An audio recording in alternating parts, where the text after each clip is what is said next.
And welcome to Down with the Browns.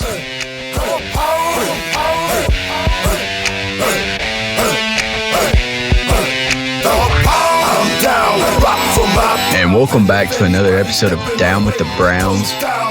You're here with your host, Christian, and I have a very special guest today. It is the Manny Maxwell. How you doing today, man? What's up, Christian? How we doing? I'm doing fantastic. Let's go, man. I'm excited to have you on the podcast today, man. Thank you so much for asking me. I was super pumped. I was really excited. So ready to get into it and talk some Browns. Oh yeah, man. I've seen you tweeting a lot, so I know you know your stuff. So, and if you want to give Manny a follow on Twitter, his Twitter is @MannyMaxwell5. He's a good follow. Big time Browns fan, so you know it's a good follow. Big time. And before we get into all the Browns talk, let's get to know the Manny Maxwell. Let's do it. Well, you know, right off the top, 27 years old. Little from Souderton, Pennsylvania, right outside of Philadelphia. So about an hour out. I've been a Browns fan for a serious diehard Browns fan for about 9 years now. So know a lot about the Browns and been through the struggles there. So I've been laughed at for the whole 1-31 thing. Favorite player of the Browns all time is Jim Brown, mainly because I also played a little lacrosse. So knowing Jim Brown was a big lacrosse guy and was very good at the sport gets me really pumped up, and just, you know, obviously just a force of nature. I was looking up the stats a couple of weeks ago, and I'm like, this guy was the absolute real deal. And I think that, you know, a lot of people, Jim Brown's good, but you got to look up the stats and just, you know, dig deep into Jim Brown. He's a force of nature. So, my favorite Browns moment, honestly, it's very recent. It's the Denzel Ward interception return off Joe Burrow. Starting up, I cannot believe Bengals driving right down the field. I'm like, oh no! At that time, the Bengals were already, you know, they were already looking at one of the best teams in the AFC, and to go to their house and they're driving right down the field. And all you see is the Warden pick off Joe Burrow and just go down the sideline. They just came off that big win against the Baltimore Ravens, and we had just cut OBJ, so like everything was. It should have been like the complete opposite of that game. It just felt like that going into that. You're like, oh man, we're gonna get killed. But like the Browns fan, you're like, yeah, we're gonna win that. But But you kind of know. You're like, oh god, this isn't gonna be good. We're going into that. But they were looking like the real deal this week, but we really put it on there. So it was hang our hats on. You know, I know people make fun of us, but it was a big game. It was a big game for us. Oh yeah, for sure. But I was hoping he wasn't going to get chased down like DK Metcalf, but honestly, that was my favorut moment. Yeah. And then, he had that big juke in there. He's like, let's go! I lost my voice before the game even really started. Honestly, it was looking up from that moment. Yeah. My current favorite player right now is Nick Chubb. And I love the way he runs the football. I mean, and honestly, such a humble guy. And I know in this day and age, it's really attractive to have like a guy that's really outspoken, doing a lot of like stuff on TV or, you know, having like, endorsement deals. But just, you know, when I hear like older generations talk about Nick Chubb, it reminds them a lot about like workhorses back in the day, just you know, silent, but just, you know, score a touchdown, hand the ball off to the ref kind of thing. You know what I mean? Yeah. So seeing him. Personally, I love Nick Chubb. I think he's the best running back the Browns have had since Jim Brown. I mean, I've not got to watch all them running backs back in the day. Yes. I mean, I'm just going purely off stats, and I mean, he's already working his way up the boards.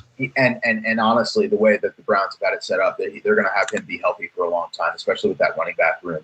You know what I mean? Not like Derrick Henry, where you just, you know, we saw what happened to him last season. So. Yeah, and that's I see a lot of Browns fans on Twitter talking about that. They're like, "When you give Nick Chubb more carries, like you're gonna run him into the ground." Like you see what's happened to Derrick Henry; it's finally caught up to him. You see what's happened to Christian McCaffrey. Like Christian McCaffrey can't stay healthy anymore. And I mean, Christian McCaffrey, when he's healthy, man, he's I think he's the best back in the league, no doubt. Absolutely. He can do so much for your team, but the Panthers just they just overused him, man. I just it's and I feel really bad because people are even skeptical. Even me, I'll raise my hand and say I'm skeptical about picking him up in fantasy sometimes. You never know. I went with Saquon Barkley this year, still didn't help me out.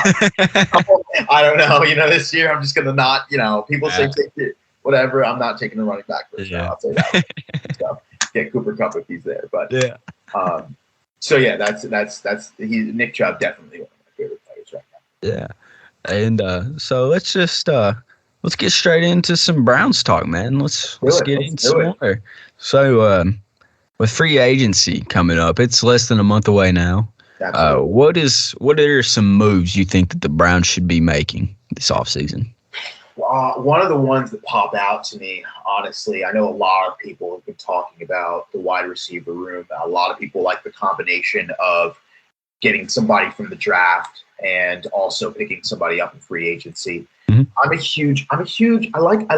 DJ Shark out of Jacksonville. I think there's something about him, and I know that he had his ankle injured this season. Didn't play a lot this season. That ankle, and it was out week 4 versus the Bengals. But I think seeing who he has had under center in the past will calm a lot of people down about saying, Baker Mayfield's not that good. Well, he's at Garner Minshew and a rookie, Trevor Lawrence, and they're both rookies at the time. So I feel like, DJ was a 1,000-yard receiver, best receiver on their team. Mm-hmm. And I think that he put up the stats to show, he's very comfortable out there. And I like him. And also, another thing that I like is his size. I mean, we're talking about a guy who's 6'4", 198. You know what I mean? He's a little bit slimmer, but we need some size, out there. I'm sick and tired of going into other teams and we're seeing, Chase Claypool up there getting jump balls when we're playing the Steelers. You know what I mean? It's really, annoying to me to see that. Yeah, it feels like a lot of teams have these DBs that are like 5'10" to 6'1". Yeah, and that's what the Browns mostly have. We have everybody like Denzel's like 5'11". Yes. Greg Newsome's 5'10". Most of our secondary, they're not huge guys. Yeah. And so usually, like in the red zone, that's where it hurts you right there, is because you'll get them jump balls. And I think we need to take. Like the Browns need to take into consideration that. I know analytics probably, however they want to look at that, but like your bigger guys are better red zone threats. And there was so many times last year, like the red zone threat, like just we didn't really have it except like Njoku or Hooper. Yes. And like Jarvis, love him to death, love DPJ, love all of them, but like DPJ was our tallest receiver last year, and he's 6'2", 6'3". Yeah, 6'2". Yeah, so, it's like, do you want to go? And no offense to DPJ, I love him too, and he makes some big plays for us. But I would like to have somebody a little bit taller and a little bit more reliable, to be honest. With you.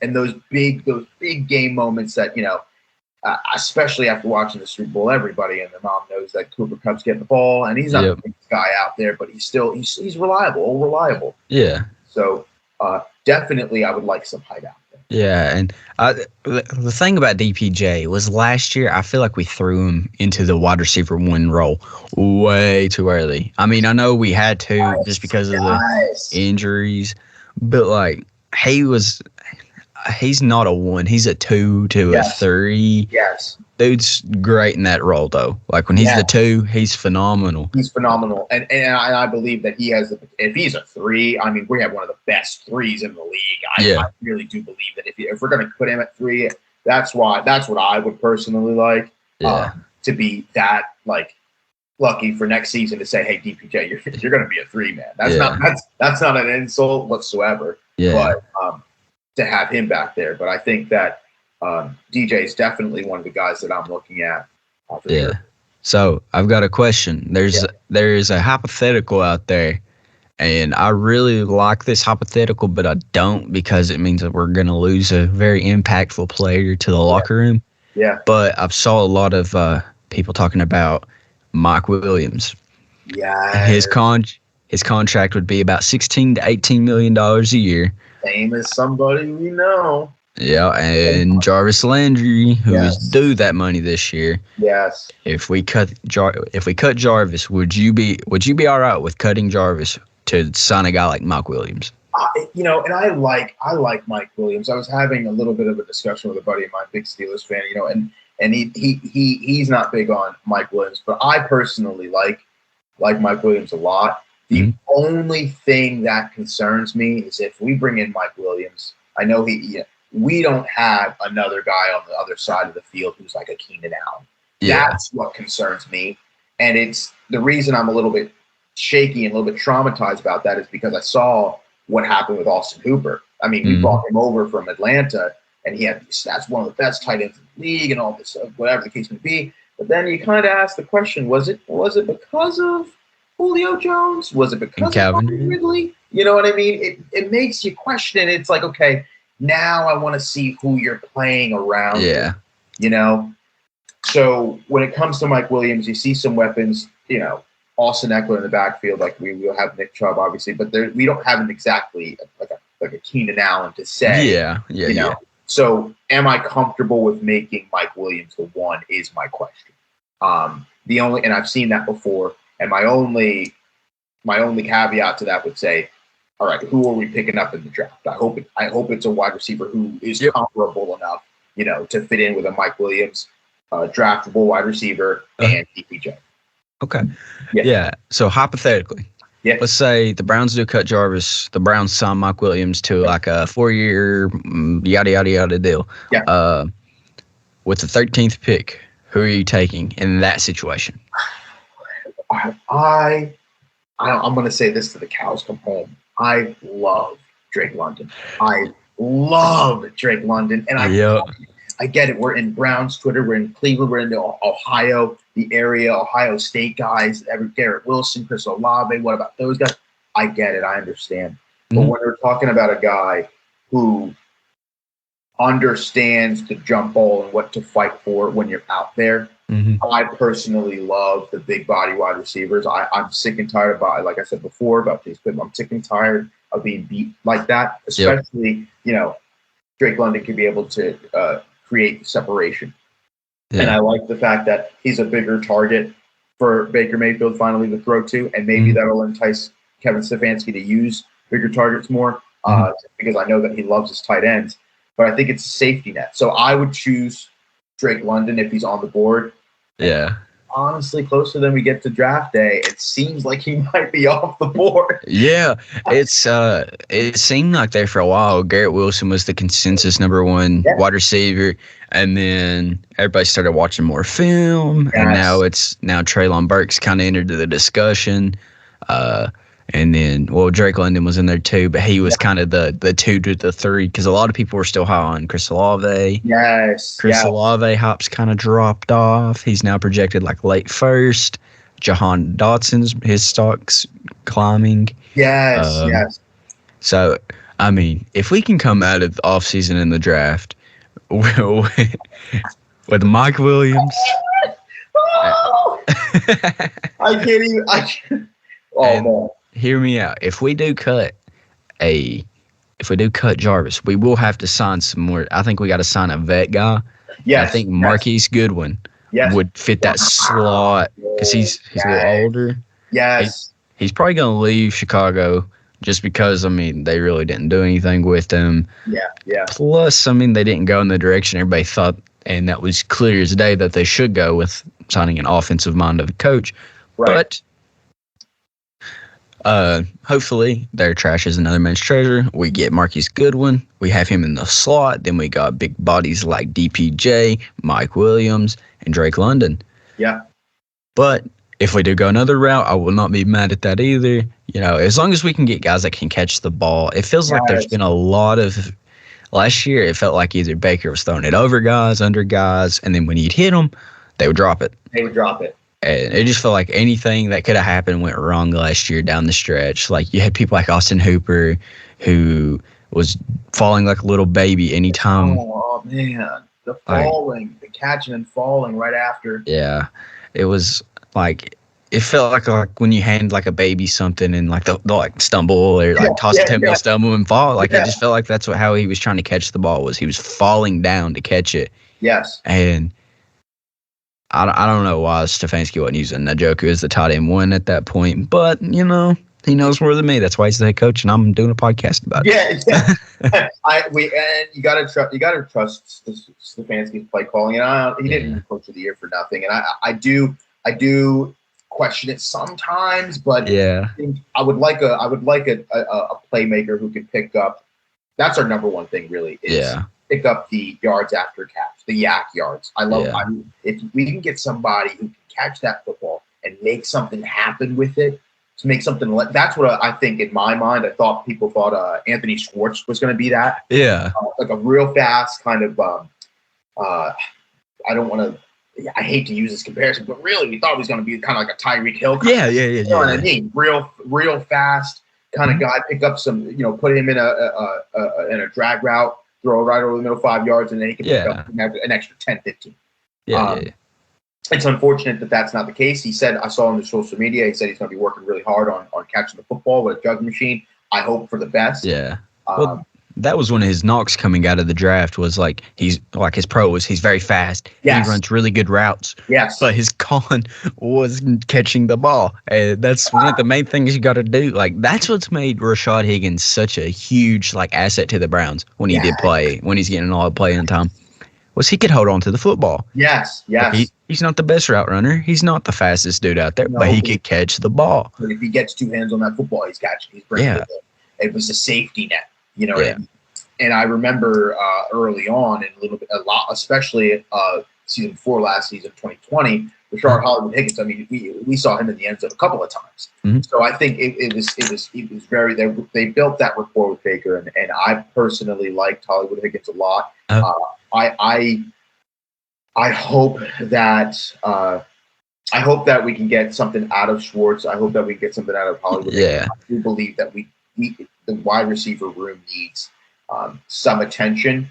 And I know people are coming at me, when I said that the wide receiver room is really our number one priority in the draft. But I'm like, it's something that needs to be addressed. Yeah, and one thing I've noticed about AB in the last 2 years is when that glaring hole is there, he addresses it. Like Absolutely. Last year, it was the D-line. He addressed it, getting Jadeveon Clowney. And then the secondary, it felt like the only guy we had in the secondary was Denzel Ward, and then everybody else was burnt toast. But then you bring in a guy like John Johnson. You get Grant Delpit back, which that was a huge loss for us too, because then we had to throw Sendejo out there. We're not going to talk about that. And then you had guys like Terrence Mitchell and all that out there a lot. So. And I think that also, getting Greedy back a little bit healthy. I know. I really hope that Greedy gets healthy. Speaking of secondary, I really hope that he gets healthy. Yeah. And I want to see. I loved what I saw out of Greg Newsome. So honestly, those pickups, AB does his thing. He knows. I more than Stefanski, I have a lot of trust in Andrew Berry. So I'm excited to see what he's going to do this year. And even even when it comes to free agency. So my second free agency concern is trying to see. I'm going to call up Larry Ogunjobi and I'm going to call up Sheldon Richardson and see if they want to be back in some brown and orange. Honestly, I like the obviously Sheldon Richardson played less games this year. But his stats were still, if you times those by 2, which they kind of had a crowded D tackle room in Minnesota.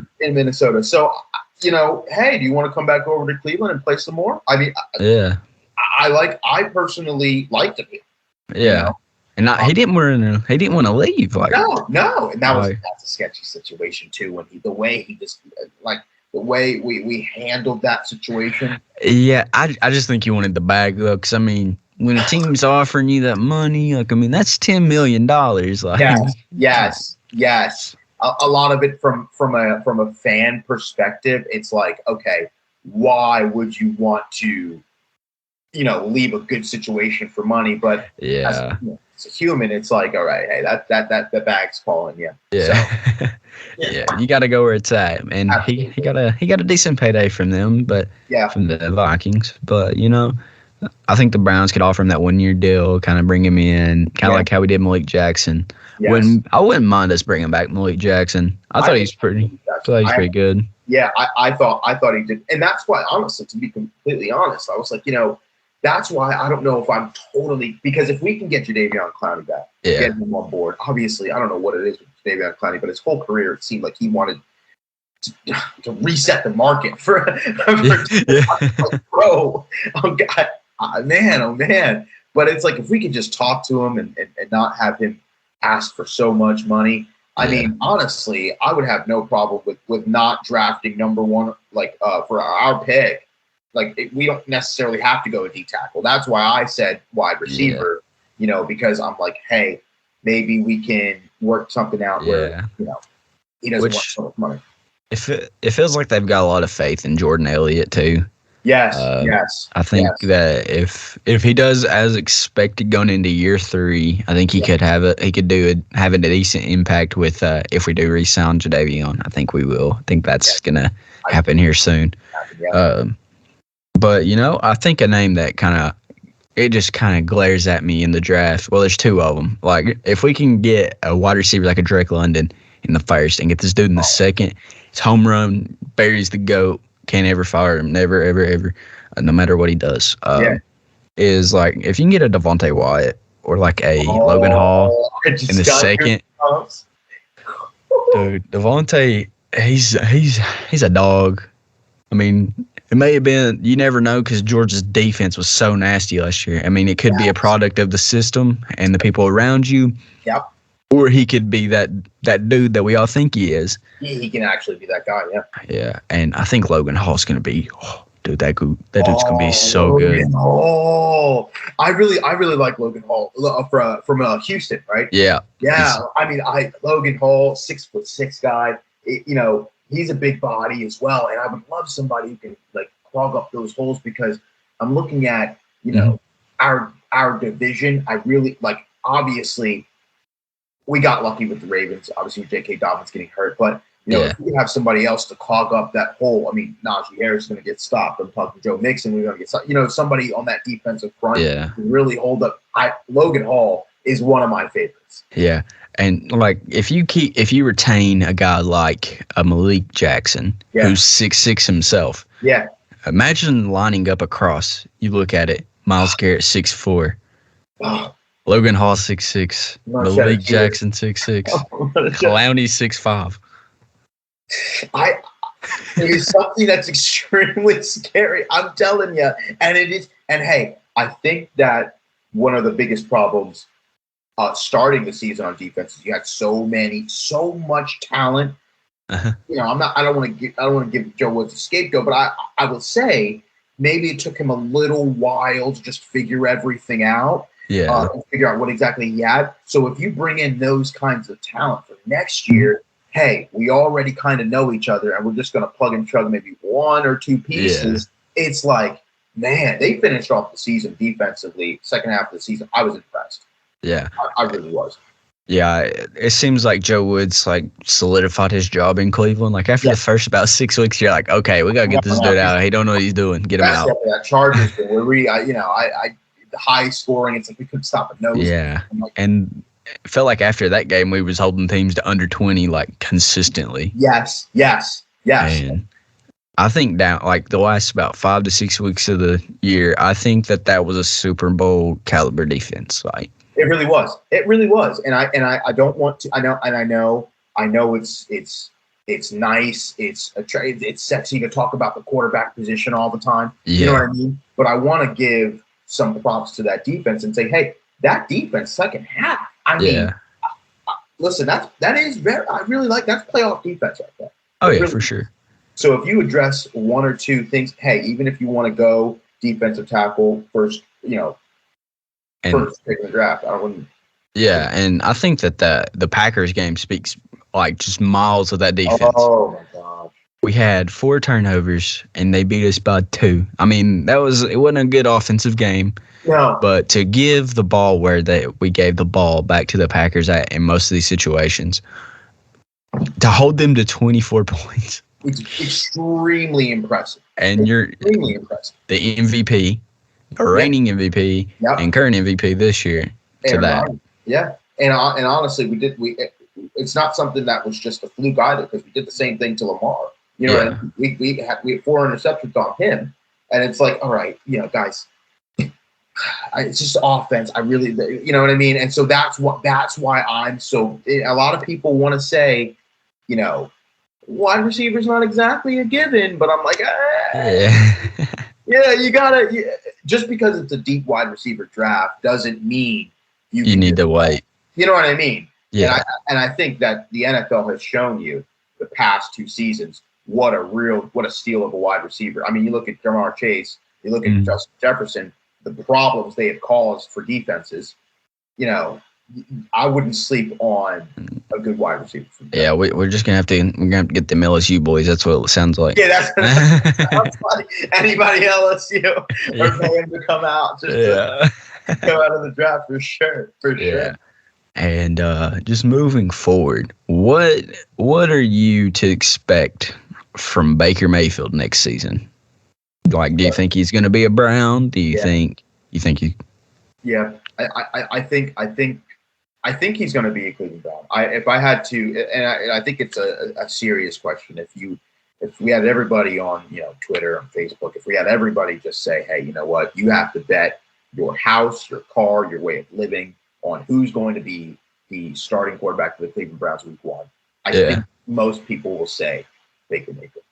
I mean, it seems like a situation that, to me personally, in my opinion, is kind of a win-win for the Cleveland Browns. I mean, it's a team-friendly contract you're bringing him back for. He's going to have his surgery. He's going to be healthy. Hopefully, we're going to bring in some wide receiver weapons. Probably going to bring up an offensive lineman in the draft. I don't know why he has so many sacks, but I will say his line's going to be a little bit better than this year. Yeah. So there's no excuses. So what's the point in bringing in a guy? Lord mercy. What's the point of bringing in a Kirk Cousins for $40 million a year? So I heard he's not budging this year. Well, and the thing is, nobody realizes this. Is all these people that you're wanting, like your Russell Wilson, your Aaron Rodgers, your Kirk Cousins, your Jimmy Garoppolo, all their contracts end next year. Yeah, that would be. So, like, even if Russell Wilson's your guy, and he stays with the Seahawks, which may happen, he may go somewhere else. If he goes there for 1 year. And he hits the market. That's what I think he's going to end up doing. He's going to hit the market next year. He's going to play in Seattle 1 more year and then hit the market. Yeah. And then you can give him the bag then if Baker's not your guy. If Baker's your guy, it's a win. It's a win-win, honestly. It really is. It really is. And I think, too, what you're just saying is if people will understand that, if Baker stinks it up next year, obviously I wouldn't be surprised if Cleveland, if there's a quarterback that they like, Kevin, if they want to pick him up, fine. You put in that guy next season. Yeah, I think you got to upgrade the backup quarterback. I mean, last year, obviously, Case Keenum won both games he started in last year. Yeah, but I mean, there's an obvious reason we were still starting Baker. Yeah. I mean, the game. I mean, Case did good in the role, but he has a noodle arm. Yeah. Especially the game versus Denver Broncos. There were some throws. I'm like, man, Baker would have hit that. Yeah, Baker would have. Yeah. It was a really. I know it was a Thursday night football game, and I was pumped for it. It was probably a boring game for everybody else. I mean, that was the Dearness Johnson show on that one. But man. I think I love him. That's wow, I love him. But so I think honestly, if we can, with the no trade clauses, obviously. Yeah, a lot of these quarterbacks have to choose to want to come to Cleveland, and so I don't know what I'd be giving up everything for, you know what I mean? So I think it's just safer to just wait till next season, see what he does. Yeah. I personally believe that I'm going to say, hey, just our luck as Browns fans, Baker Mayfield might just go off and have a 2020 second half of 2020 season. Yeah, that's the thing. Is like, I mean, if he plays like he did that second half of 2020, we can easily make the playoffs with this defense. Because I mean, you've got Nick Chubb. If you can have the running back room stay healthy, you could easily have 2,000-yard rushers. You could have Baker. If he just does that, like, I mean, you don't even have to have. That's the thing. A lot of people are like, "We got to have the quarterback." No, you just need Baker to play how Kyle Shanahan had Jimmy Garoppolo play last year. That's all you got to have. That's it. And I think he's better than Garoppolo. Like, that's just me. Absolutely. And I don't think people. You look at some of these teams. 49ers almost made the Super Bowl. I mean, a couple of wins away.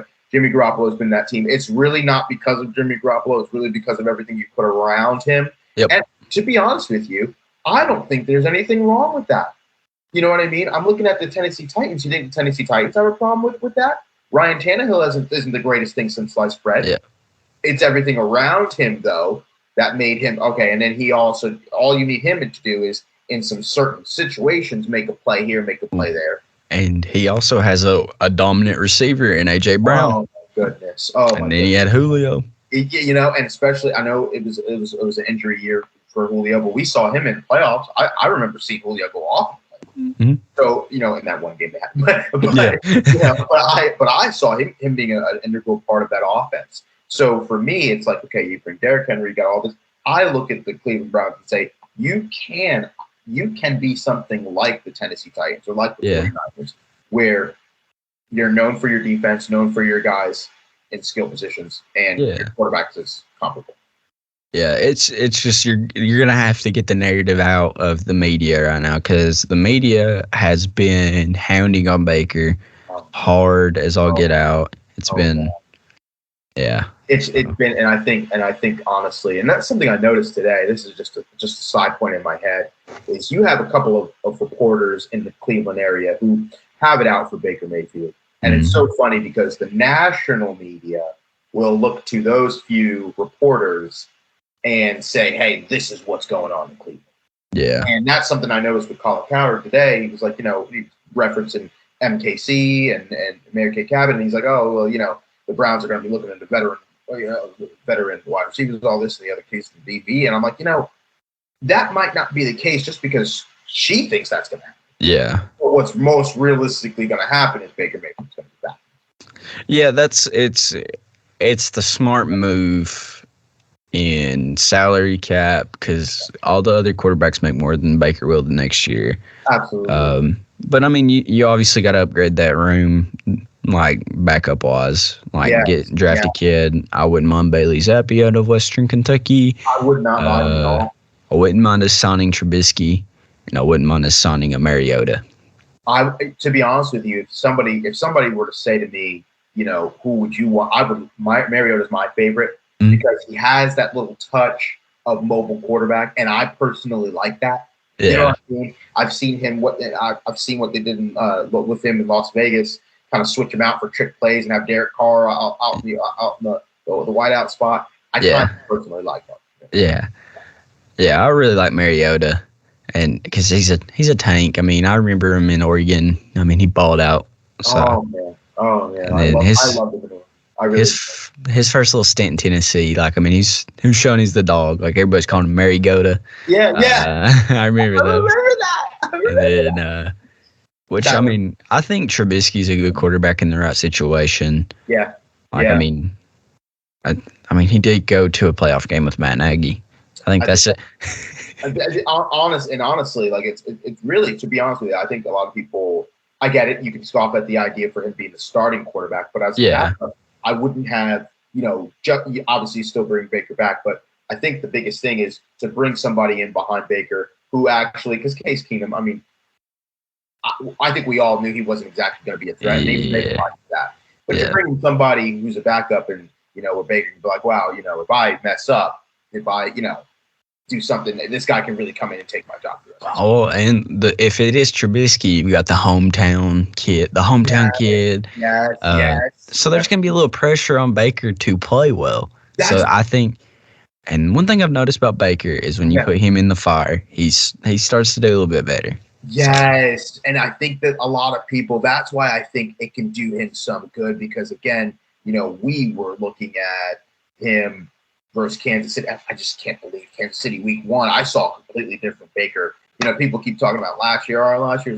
All right, talk about this year where Kansas City week 1. You know what I mean? I mean that was they came out firing. Like Baker Mayfield he just did not care. He was like, I'm gonna go out here and show everybody who I am. Obviously, the end of the game got a little bit, iffy, but that has to do with something that like never happens. It's a Nick Chubb fumble, but so it's stuff like that. That's kind of like, oh man, of course, But I think that bringing somebody in, putting some pressure on him, and saying, hey, this is, and I think he knows that. I think he knows that next season's is the official. Season, Yeah, like if he doesn't show up next year, I don't think he makes it throughout the season. If he plays as bad as he did the second half of last year, he will not finish the season starting. Bank on it. Bank on it. 100%. I don't think that he's going to. He's going to be on a short leash. And I think that fans are definitely going to make sure that leash is still present. I really do. Where they're not going to stand for it very much next season, especially. I think they know.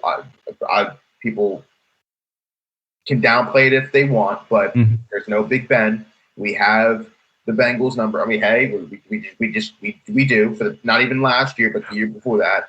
So it's just our secondary matches up so well with them. That's what it is. So well. So I mean, we know how to play for Cincinnati, and obviously, I think, in my personal opinion, next year moving forward, the Baltimore Ravens are really going to be our problem. But we have a kryptonite. We have JOK, and JOK does really well versus Lamar. So to be honest with you, I like the way we sit, but it's just so as Browns fans, we're not going to let Baker Mayfield just do, Yeah.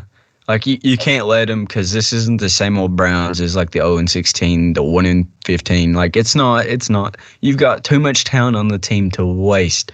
So you've got to next year is a make or break for Baker, not for Stefanski and Andrew Berry. It's not make or break for them two. It's make or break for Baker Mayfield. Yes. Because I think Jimmy Haslam's figured it out that he's fired too many people too quick because he's only on the team since like 2011, 2012. Yes. And he's went through a plethora of coaches, GMs. So there's just been so many regimes. Like, I mean, even Baker Mayfield, this is his third head coach. Yeah. Or fourth head coach, my bad. Yeah, they don't. I don't think. My bad. No, third. Yeah. But they don't put enough emphasis on that, and I think that we all brush by that. And I know a lot of people who are, the quote unquote Baker haters. I think that they're like, oh well, this, that, the other. You got to, what you have by year 5, and I'm like, well, hey, you kind of have to. You obviously saw with Freddie Kitchens. I mean, they just kind of let him throw the ball wherever and do trick plays and things like that. A lot of that. So I think with Kevin Stefanski, another year, a third year with pretty much the same kind of personnel. No excuses next year. I really believe that. I really do. And like a lot of people are comparing Baker to Burrow. Like we don't need Baker to be Burrow. That's the thing. Like the Bengals have to have Burrow to be Joe Burrow. They need him to be Joe Burrow. Like they have to have him be that to win. They need that. They need that. And our offense is set up. It's our run first offense, obviously. Yes. That's just how Stefanski's offense is. Yeah. We don't have to have him go out there, throw 500 yards, 17 touchdowns in a game. No. We just need him to be consistent. We pretty much just need him to be I know Drew Brees was a phenomenal quarterback, but we need him to kind of be like Drew Brees, like the later part of his career, when he had Kamara and all that. Yes. Just be a consistent quarterback that can score touchdowns when needed, just do the final game drives. Yep. And just kind of manage it. Be a field general, and I think, and I hope, and I pray that Baker understands that. I hope that mentally he is okay with the idea of not being like a Brett Favre just throwing the ball everywhere. I hope he understands that it will be better for him in the long run if he just utilizes what's around him. You know what I mean? I think it's again, it's the idea of, wow, I see what Patrick Mahomes and Josh Allen did, and everybody was talking about, oh well, we don't have, we're not on their stage yet. We can't keep up with their offenses. My thing is to be completely frank, I think our defense is a little bit better, and we're not going to be giving up those, especially the second half of the season. So I think our running back room is better than both of those teams. And if we can get our wide receiver situation correct, I mean, obviously, Travis Kelce and Tyreek Hill are hard to get. Yeah. You know what I mean? But at the same time, hey, you look at that talent that they have, it's a little bit different than the talent the Cleveland Browns have. So I think we don't need Baker to be doing that. I know it's appealing and I know it's really nice, but we really just need him to be the field general that he is next year and let the rest of the skill positions do what they do. That's what we're known for. You know what I mean? And I don't know if that gives him like a rash or something like that. But, I'm sorry, bro, but we know what works as fans. Yeah.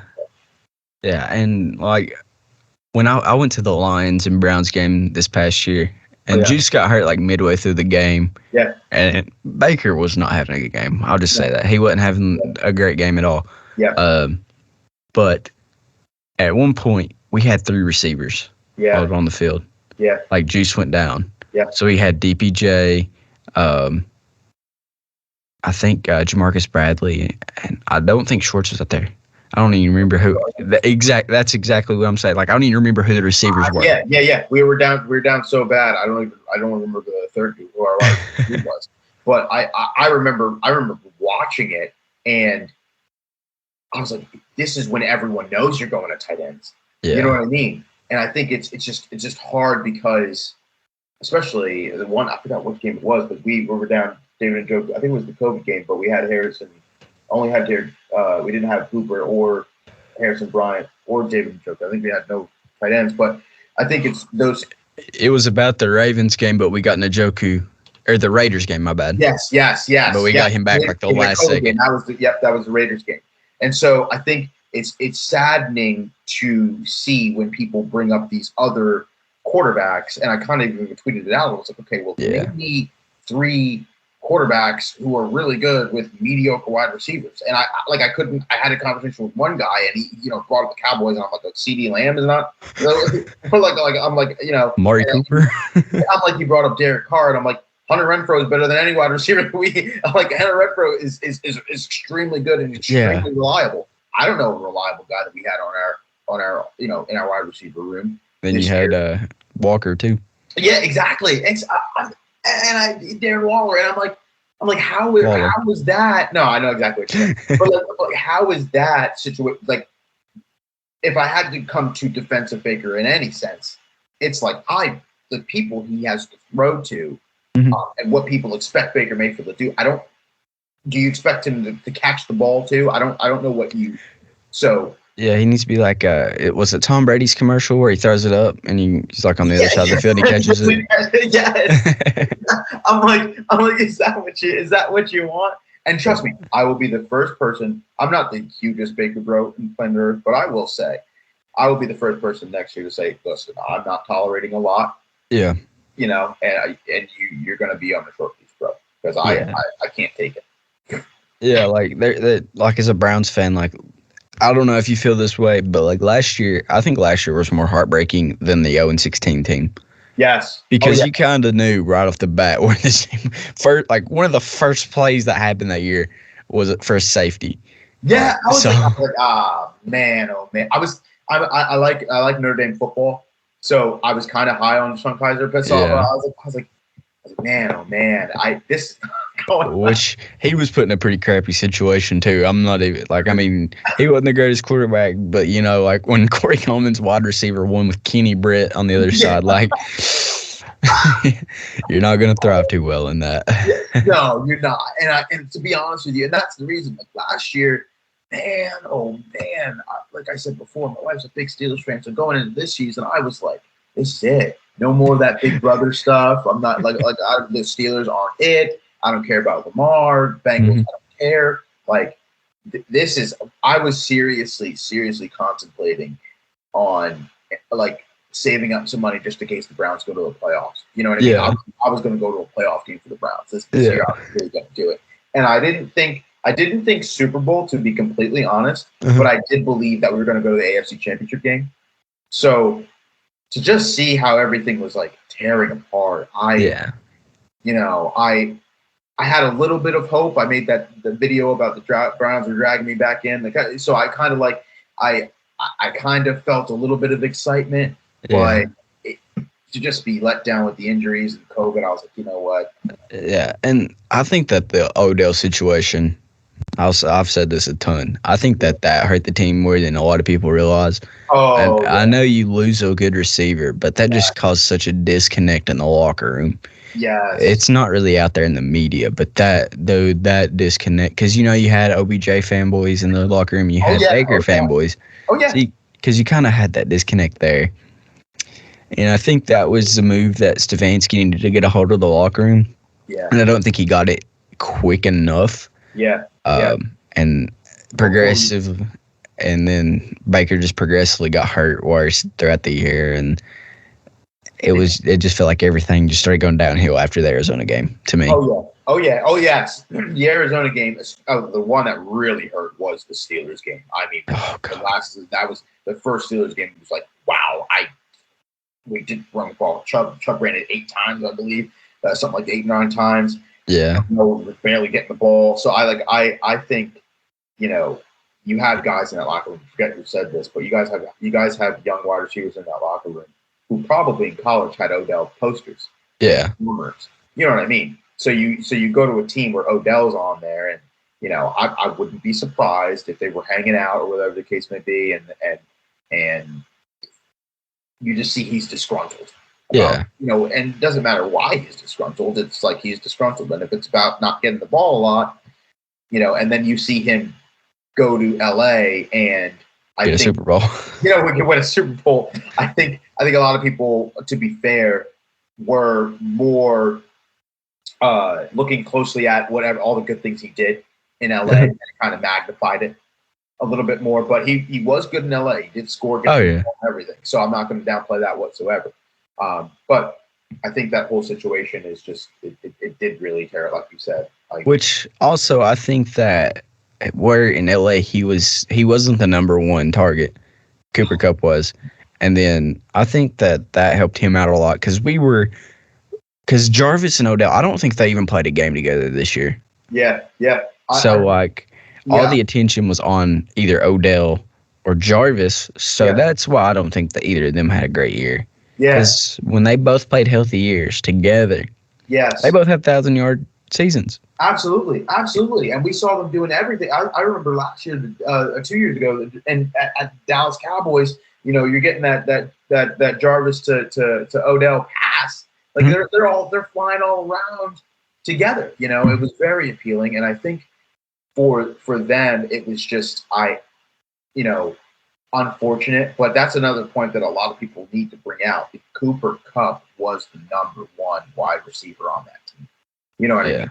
And so when Robert Woods comes back, I think that'll be really interesting as well, because now I wouldn't be surprised if OBJ has even a better year next year. I think he will sign with LA. He's going to have a much better year as well, because Robert Woods is going to be another target they get to throw to. So and so moving forward, let's get a hot take before we end this episode. Give me a hot take for next season. Oh, let's do it. So I think that I truly believe, I'm going to go back to what I said last year. I truly believe that the Browns will win the AFC.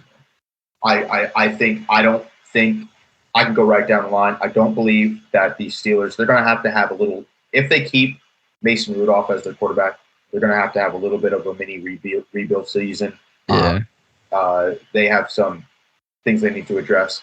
I don't even know if Juju's coming back for them. So I'm not too worried about Pittsburgh, although they swept us. I'm not too worried about Pittsburgh because they don't have any anymore.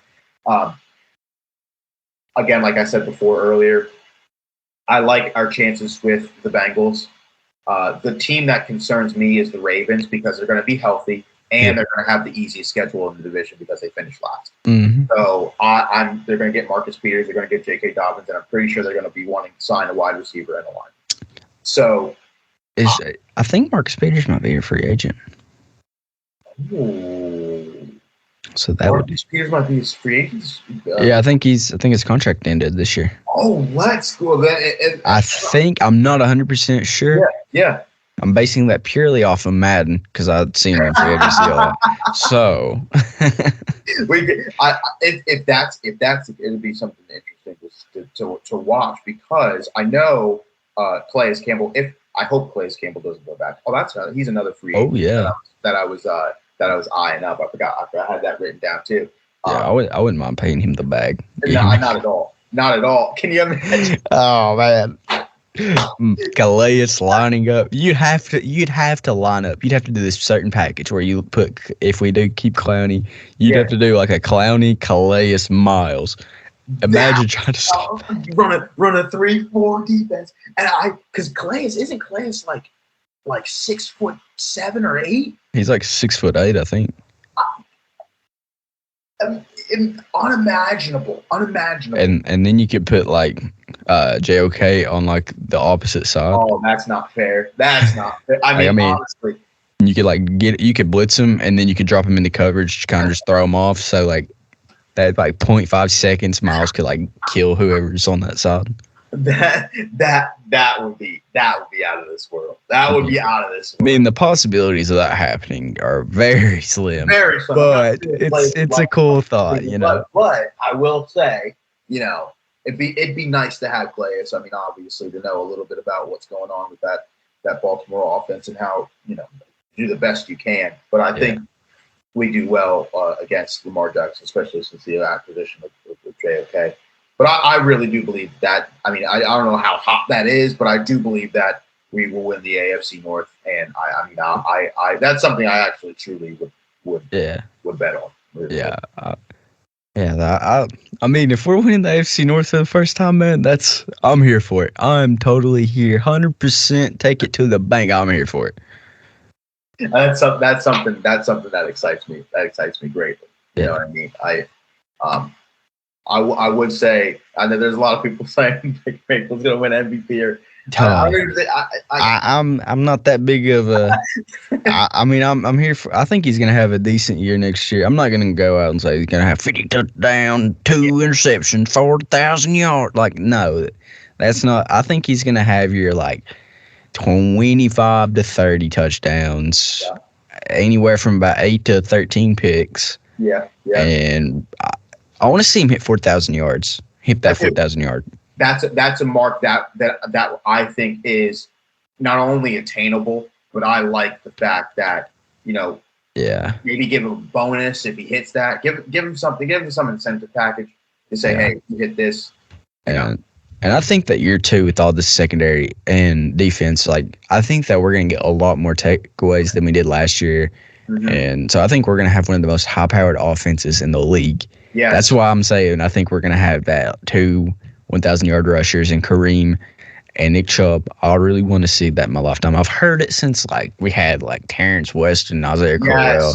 Yes. I've heard it every year, and I really want to see it because like I'm tired of these older Browns fans talking about, buddy, but when we had Bernie, he'd hand it off to Biner and he'd get 5 to 6 yards, and then hand it to Kevin Mack, he'd get 5 to 6 yards, and then Bernie'd hit a play action 35 yards downfield. Like, I want to see that. It can happen, and honestly, truthfully, with the extra game they have in the season, and they can be healthy, 17 games, I'm sure they can. Mm-hmm. Absolutely, they can. So you know, that's one of the things that I'm excited for. And also, the last point, I expect a little bit more out of Miles next year. I think that he will make a stronger finish for Defensive Player of the Year, because I believe our secondary is going to, especially playing together and being 1 year older, I think our secondary is only going to get better, which honestly will hold some of the receivers a little bit, give Miles a little bit more time to get to the quarterback. Mm-hmm. So that's something I'm excited to see. I wouldn't be surprised. You know, obviously, I don't know if he's going to have another 4-sack game like he did versus Chicago. Oh, man, that was so nice. That was I felt bad for Justin Fields. I was like, I really did. But that was insane. So I thought he was going to break the sack record, and of course he put CJ Watt. But anyway, so that's how I expect a big year out of Miles, and I won't be surprised if he makes a stronger case for defense player of the year. Yeah, and you know who I actually wouldn't mind seeing the Browns get at this like the secondary to kind of help out with the leadership and all that. Yeah, is a guy that I want to say he played for Joe Woods. I'm not 100% sure. I think he might have missed him by a year in Denver, but it's Kareem Jackson. Kareem Jackson, because he's going to be 34 years old. He's going to be. I don't know if he wants to stay in Denver. Maybe he stays in Denver. Yeah. But I think we could get him in Cleveland and be like, hey, I want you to come in and mentor this kid, Grant Delpit. Yeah. And help out the secondary. Because I think that he would be that, like a Rajon Rondo is for the Cavs right now. Absolutely. Like the older vet that nobody really thought would make an impact that they all think's wash. It actually does. Yeah. I think that could be the guy. Well, 100%. I never want to downplay a greatest example of that, a little bit cross sports, but a great example of that is Chris Paul with the Phoenix Suns. Yep. You can never underestimate what a veteran will do to your locker room. Mm-hmm. Right? And I think that with Kareem Jackson, I think that's something that's very appealing. I want to watch out for if there's a lot of talk about Aaron Rodgers going there. And I heard that, Aaron Rodgers wants to go where Devontae Adams goes and all this other stuff. So if Devontae Adams and Aaron Rodgers go to the Denver Broncos, I think Kareem Jackson would try to do his best. Oh, yeah. He's definitely back in Denver. Trying to stay Denver. But he'll be taking a $10 contract. Exactly. He's like, oh, man, I'll do whatever you guys want. I'll do it for a free Big Mac like that. That'll be what he's. I'll do it for a Big Mac and fries. But that's something that I would love Kareem Jackson, honestly. Now that you brought that up, I'm gonna write that down. Something I like. I actually like that fit. Yeah. Just to get a veteran voice out there, you know what I mean. I think that would be very, very, very, very helpful. Very helpful. Yeah, and Manny, I really appreciate you hopping on the podcast with me today. It's been a great episode. So much for inviting me on here. This is awesome. This is so cool. I love what you do. And I thank you just for explaining Browns and talking Browns to everybody. I love the work. Absolutely. Well, man, I appreciate it. Well, I think this is the end of the episode. And don't forget to follow our man here, Manny Maxwell, at Manny Maxwell 5 on Twitter. And go Browns. Go Browns. I'm loving the sound. Ready for steel, ready to rave, ready for fall, ready to bang. See us, we coming, we styling, we locking, we passing, we running, we touching it down. Cleveland the city, we good, we did it, we been through the gritty, we loving the Browns. Never will chill, never will lounge. We are the dogs, we are the hounds. Never the fears, we blew and we bleeding, so get on your feet, cause we are the Browns.